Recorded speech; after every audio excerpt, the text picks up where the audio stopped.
Hello and welcome to The Rested Life. This is Rashad Burden, and I'm so very happy that you have decided to join us today. We have a very just spirited and intentional conversation on today, and I'm excited for our guest. He may be familiar to some of you, but he is a not just a good friend to me, but a mentor and a father figure to me. And some of you may know him from Married at First Sight on Lifetime. His name is Pastor Cal, Pastor Calvin Roberson. He pastors the Progression Church in Atlanta, Georgia. He is the husband of one wife and the father to three children. I feel like I'm giving him a whole pastoral introduction right now, but I'm just so excited. And we're bringing him in today because the fact of the matter is, when it comes to living a rested life, some people believe that they do, and then other people believe that they don't need church. And as I just meditated and thought about that particular subject, I knew no one better to have this conversation with than Pastor Cal. And I'm going to go ahead and bring him in. How you feeling, sir? What's going on, Rashad? How you doing, my man? Man, I'm doing well. It's good to see you. You're looking well.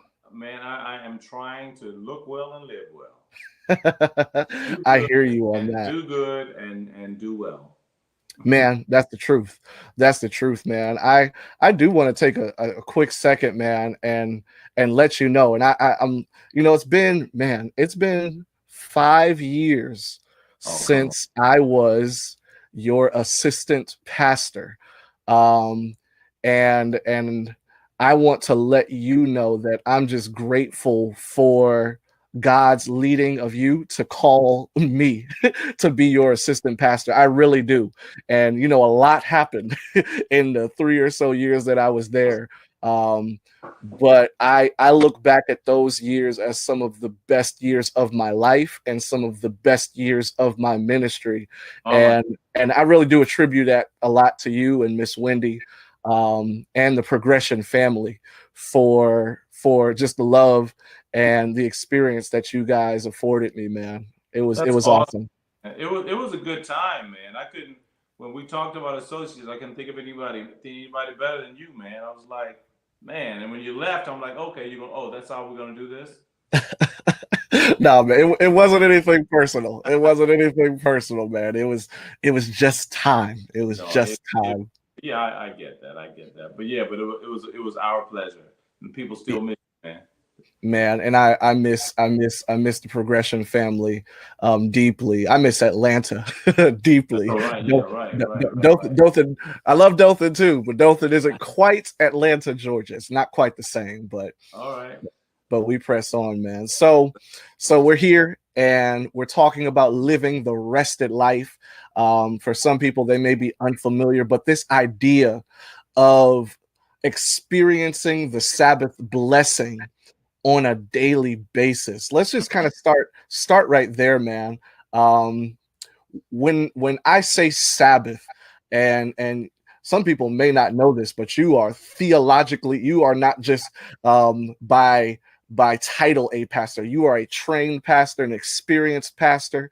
And if I'm not mistaken, man, you have almost 30 years, if not over 30 years of pastoral Yeah, experience. yeah. Oh, Jesus. Yeah, man. I think yeah, 30 at least 30 years Yeah. of experience of pastoral experience. I started pastoring in 1984. Wow. And so yeah. So with just a little time off, but I'd say probably cumulatively about that. Yeah, man. Yeah, yeah. So when I say Sabbath, Pastor Cal, what is Sabbath? What has your journey taught you about Sabbath? Well, coming up in a somewhat of an orthodox, having an orthodox understanding of Sabbath and a literal biblical understanding of it, where it was a period of time. Now, I don't. I'm going to be a little offensive, I'm sure. Do Where that. it Do was a that. specific period of time. Um, I guess over time and life and experience, I found that Sabbath is not a block of time. Mm, Sabbath is a condition. It is a spiritual condition. It's something you enter into. mm, It is it is a lifestyle. And for me, if I cannot experience Sabbath in 7 days a week, hmm. it's very difficult to experience it, just that one block Yeah. uh, of time. So for me, it's become sort of a life experience, living in Sabbath as opposed to worshiping on Sabbath. Ah. Yeah. Man, and I love the phraseology you used. Twofold. First of all, I think that a lot of people do get stuck in that idea that Sabbath is a block of time Yeah. and not a lifestyle. And I think that that's significant because there are things that people experience, and I think it's almost a mental block at the same time. There are things that they experience during that block of time that they really should be experiencing all week long throughout their whole lives. Right. Right. And you got to break out of that. You really do. You really, really do. I So can agree more. Yeah. Go ahead, please. no, and that's the idea of this podcast, of this conversation, that we're trying to inform and educate people on this rested life. Was for you, and this is more personal for you, was there a time where you kind of transitioned out of it being a block and more of a lifestyle? Can you kind of recall if there wasn't, or were you always in that lifestyle rhythm? No, absolutely not. I mean, when you're trained and indoctrinated Yeah. to, to believe one way, it's very difficult um, to reorient your thinking. My understanding was for a long time that at a certain period, for me, it was sundown Friday became Sabbath, Mm, and then sundown Saturday, Sabbath ended. And I lived that way until I had some experiences with God, personal experiences with God, after college, where I kept seeing that,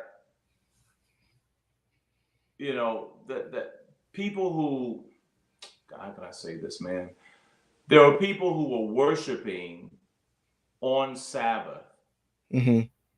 and then after Sabbath, they were no longer worshiping. Mm, People were living righteously on Sabbath, and then after Sabbath, they were no longer living that way.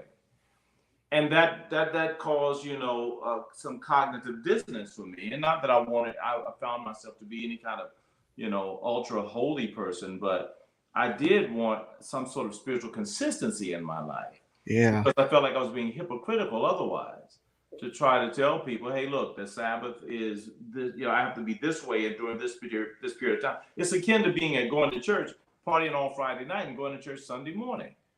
Yeah. I mean, there's an incongruency there.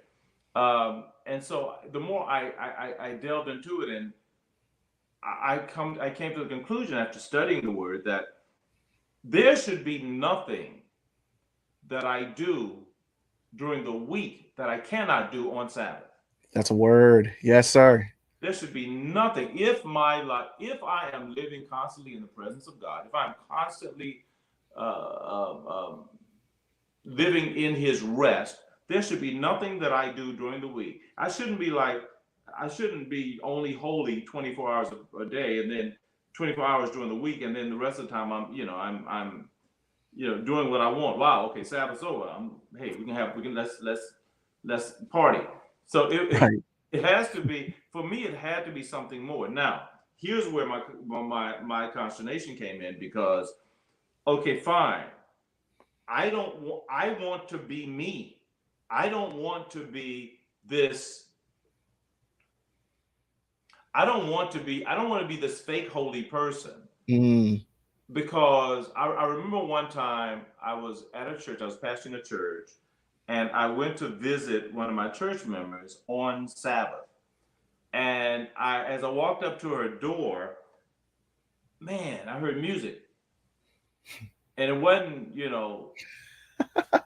it wasn't Amazing Grace. It wasn't. I mean, she was. I think it was. I think it was the Whispers. I can't remember the Isley Brothers or something. Right, right. It was She was blowing up the neighborhood.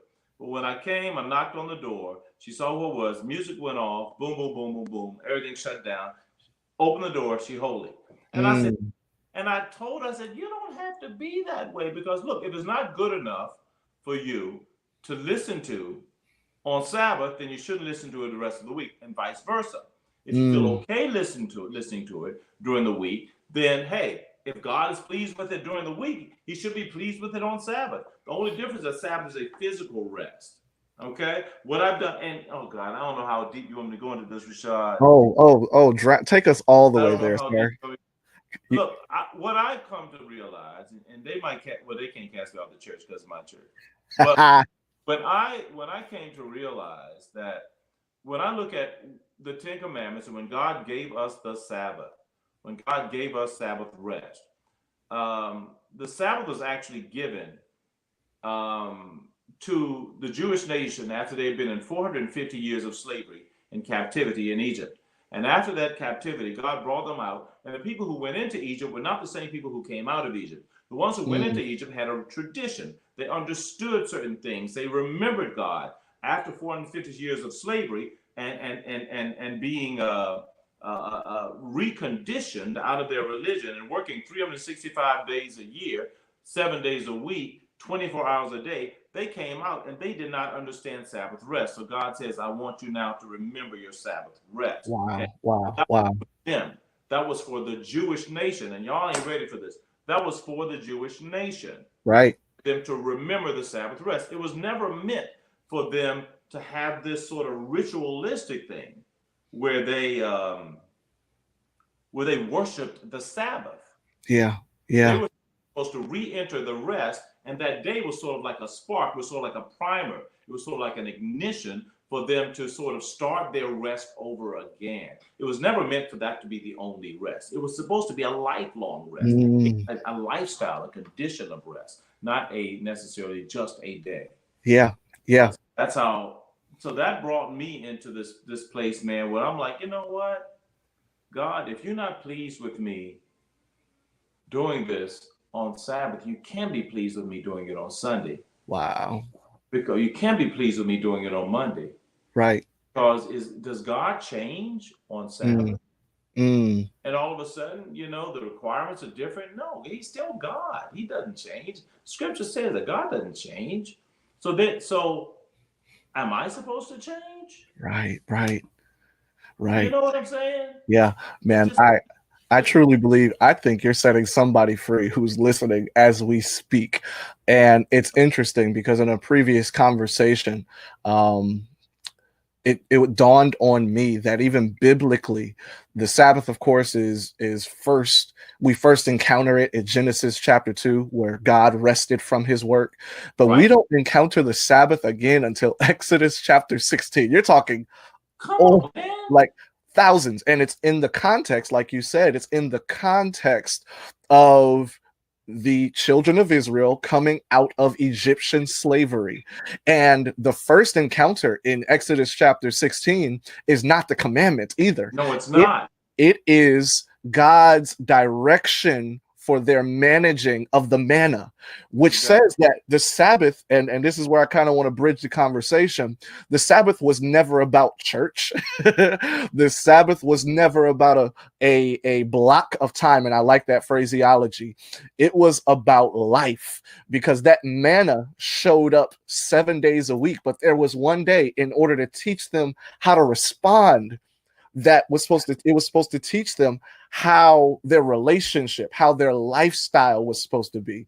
The Sabbath, their first encounter with the Sabbath after slavery was reimagining, remolding their minds into how to live and how to trust. And it's huge. It is absolutely huge. So it is. Go ahead. No, imagine you mentioned that Genesis text, about, and then the next mention is Exodus 16. look at the time that elapsed. Come on now. We're talking about an entire destruction of the world, man, Right. by flood. Yeah. You know, we're talking about from that destruction of the world to rebuilding, and then there was Abraham after that. I mean, Abraham, and then after Abraham, he had a child named Isaac, and then he had a child named Jacob, and then he had, I mean, come on, he had. It was just it's crazy, man. Then Yeah. after all that time, here comes Israel. Yeah. Yeah. From the 12 tribes of Israel. Here comes. They had 12 sons. It's just so much time and so much had elapsed that and then all of a sudden here we have God delivering them and telling them, hey, look, remember the Sabbath. Wait a minute. Mhm.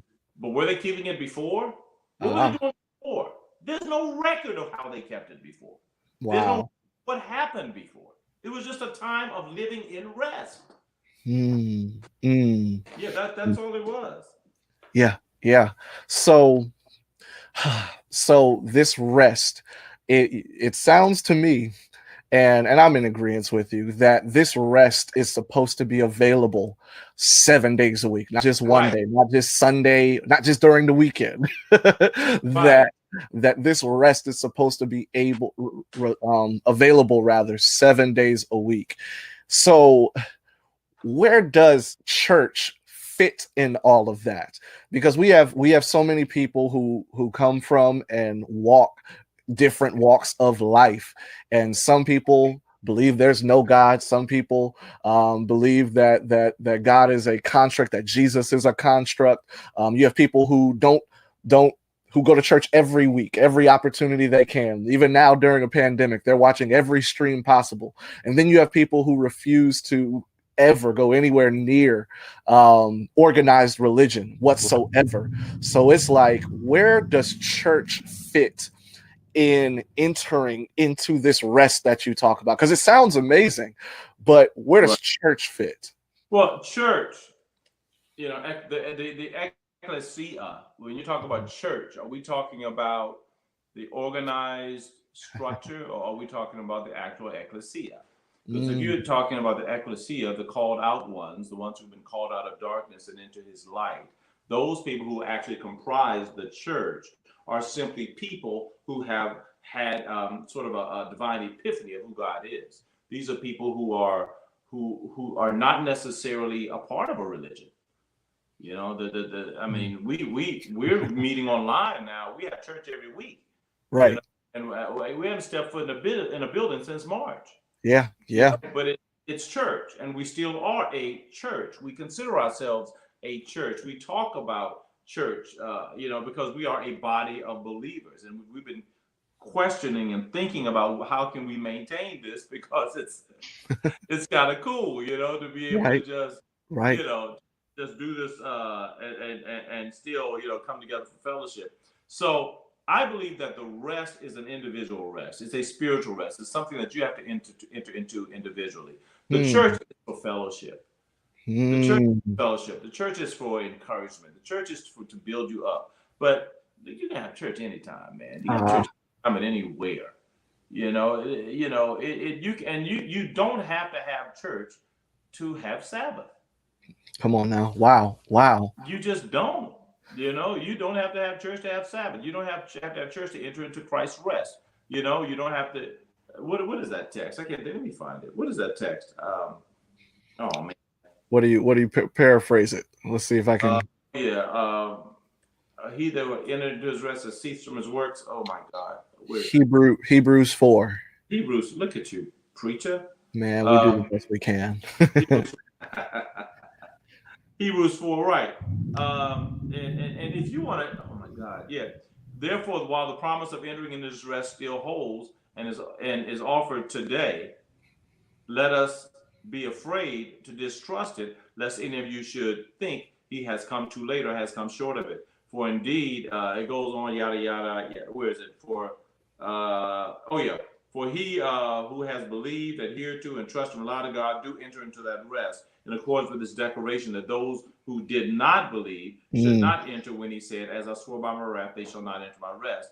And this he said, although his works have been completed and prepared and waiting for all who would believe from the foundation of the world. For in a certain place, he said this about the seventh day. And this is crazy, man. Yeah.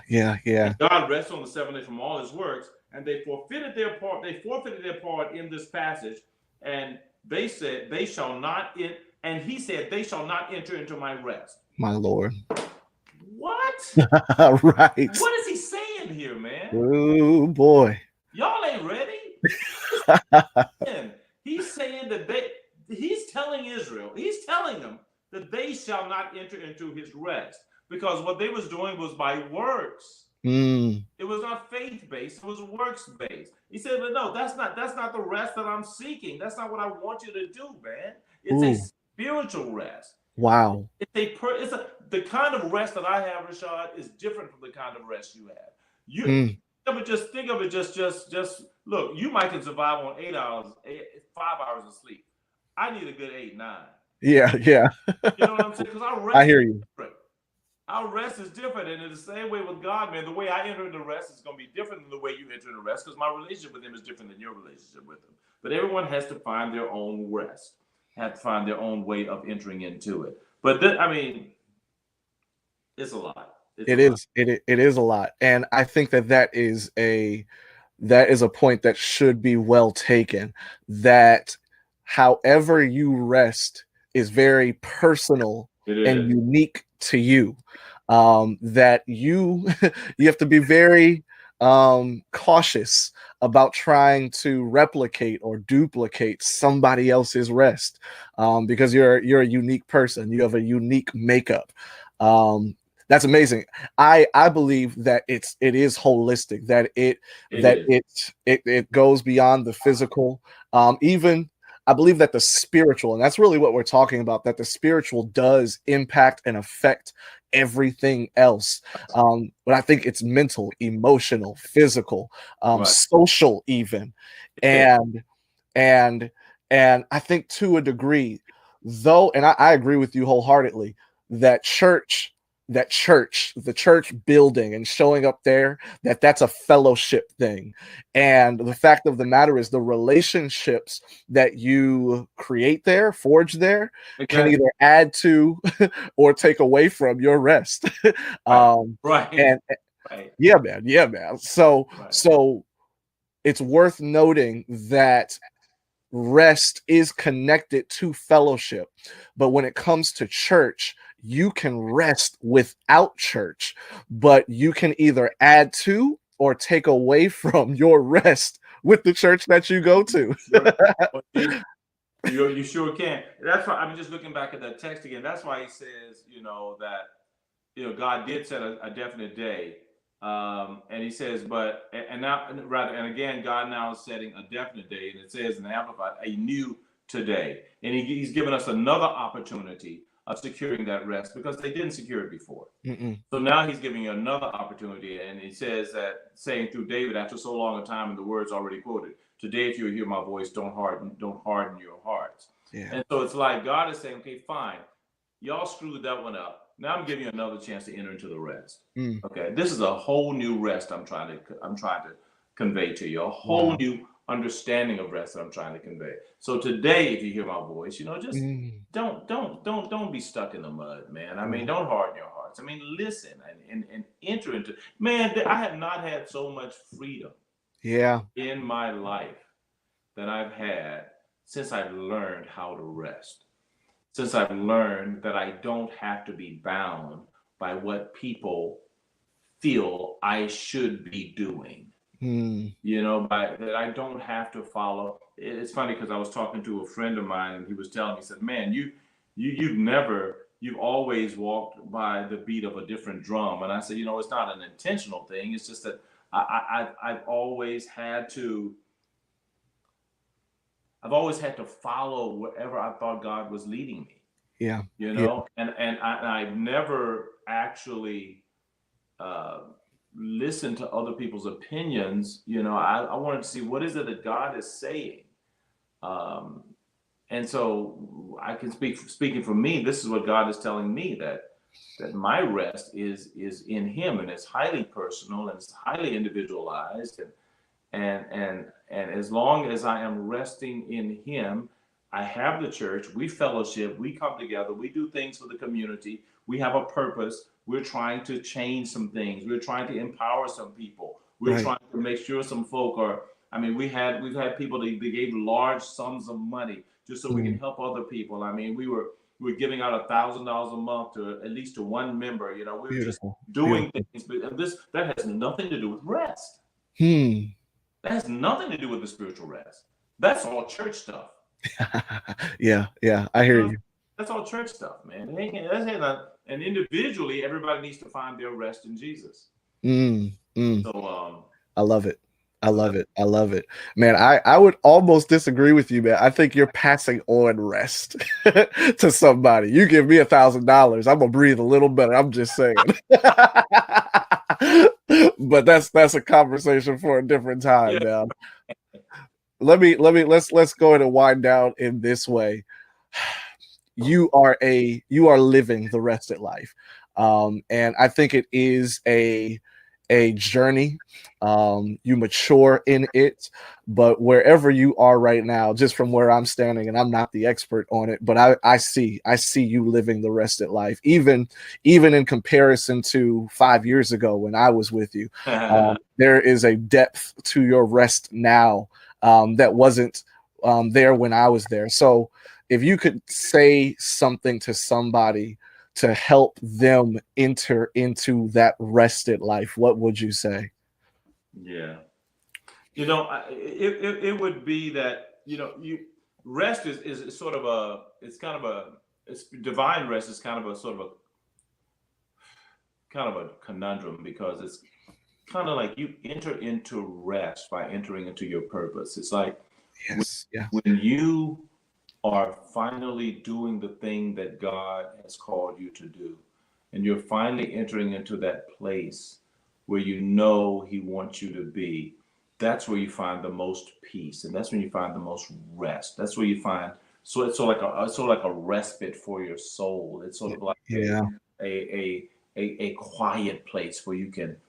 I started this some years ago when I used to wake up at 3 a.m. in the morning. I not voluntarily, like God woke me up every morning, and I used to pray face down in the foot on the ground, you know, just talking to God. And every morning for years and years, I did that because I was seeking something. And I think what I was seeking was rest. What I was seeking was to find my purpose. I was seeking to find my place in God. And it was a important thing for me. And that actually caused me to God led me through some steps to where I am right now. And and to enter into your rest, you have to enter into your purpose. You have to find out, what is it that God, what space is He calling me to occupy in this world? What what plan is there that Mhm. He has for my life? I mean, and you know, it's more than just, I don't know what, I don't know. It could be anything, but whatever it is that God has called you to, because I can't tell people what God has called them to. You have to find that out from through your own personal journey. But whatever it is, man, if you, once you make up in your mind that I am going to God, okay, let me put it this way. Yeah. Yeah. I spoke a sermon a couple of weeks ago talking about the kingdom of God, and how when Jesus sent out his disciples, he told them to, you know, heal the sick, raise the dead, et cetera, et cetera. When you go into people's houses, he said, I'm sending you to the lost sheep of Israel. And when you go to their houses, they receive you, then great. But if they don't receive you, shake the dust off your feet, right? But he Right. said, the Yeah. message I want to give them to you. That's the message I want you to give to them. Is that the kingdom of heaven is at hand. Okay. What? The kingdom of heaven is at hand. What does that mean? It wasn't talking about the chronological immediacy of the kingdom.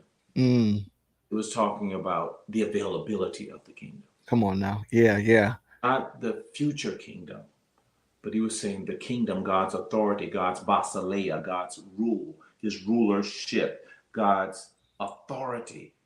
He was saying, because these are the lost sheep in Israel, go let them know that the kingdom of heaven is right here for their taking. Beautiful. Because they're lost.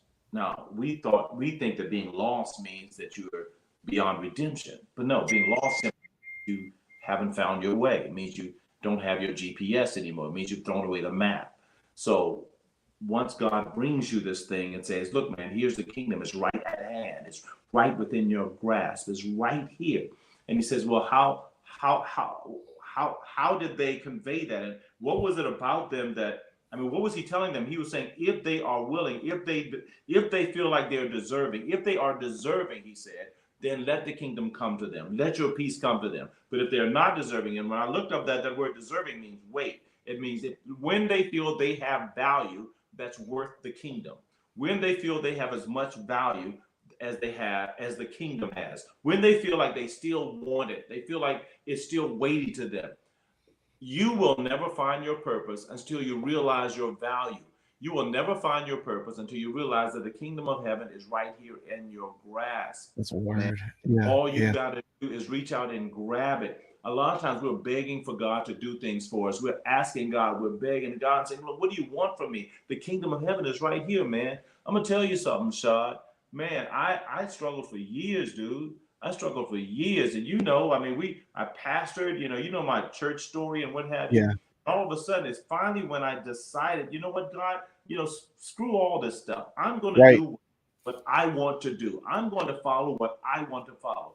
How do I know it's God? Because if it's in my heart, and God says He'll give you the desires of your heart, which means the desires of my heart are what God gave me. He gave me my desires. My desires are what He gave me. So if I desire it, if it's good, that's something God gave me. I knew what I wanted to do. So I said, okay, God, this is what I'm going to do. Forget everything. I'm going to do this. And as soon as I made up that mind and I started grasping onto the kingdom that was right at hand, right in my grasp, stuff started happening, man. Doors open. Man, look at this, dude. No, I know. Now I'm doing things that I never even thought I'd do. Yeah. I'm reaching people I never even thought I'd reach. Nearly 2 million people every week is watching me, and I'm getting emails all the time, folk telling me, wow, thank God, man, you're helping me to see God. I ain't never mentioned Jesus' name on TV. Come on now. Never mentioned His name. But it's not necessary because I'm walking in that purpose. And when you're walking in that purpose, man, God speaks through you. Okay? Yeah. And when that is happening, man, it's like it's the most peaceful place in the world. Yeah. My son asked me, he said, Dad, what would happen now that there's some things happening in your life and everything? Says, how do you feel about Jesus coming? And I said, man, what are you talking about? If Jesus came tomorrow, I'm like, take everything. Yeah.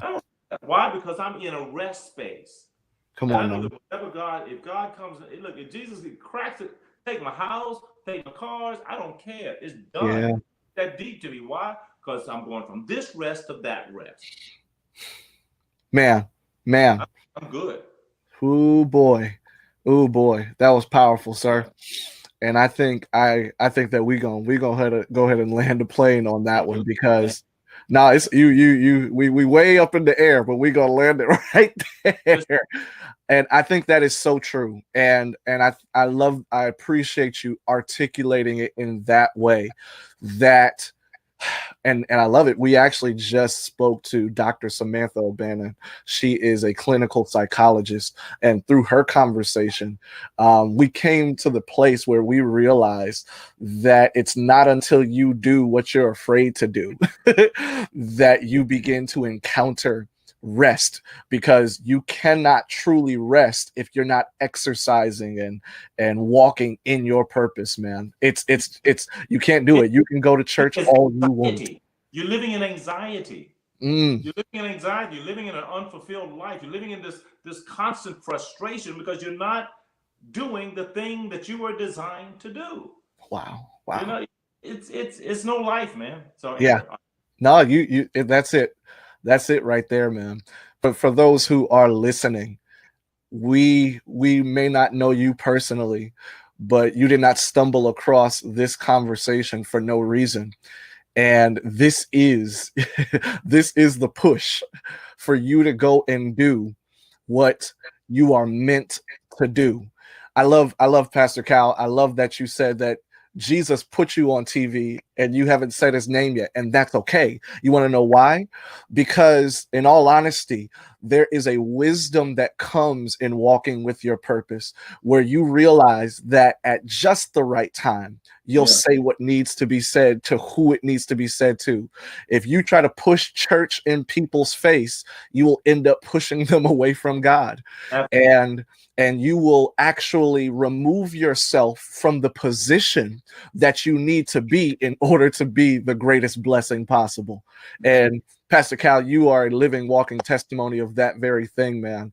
Praise I don't God. know I don't know any pastors who have come from the path that you've come from and now have the influence, and that's a thing, the influence that you have. And truly, only God blesses with influence, with that type of leadership. And I look forward to seeing you continue to prosper and for so many lives to be touched and changed through your journey, man. We're gonna Thank get there together, man. We're gonna get there together. Yes, sir. Yes, sir. Yes, sir. Thank you so much for joining us. Everyone, thank you for joining us on The Rested Life. I hope that truly day by day that you enter into that rest, and that you, if you're afraid or not afraid, that you go after your purpose, because it is a indispensable journey, an indispensable chasing that has to happen in order for you to enter into that rest. Take care, everyone, and much love.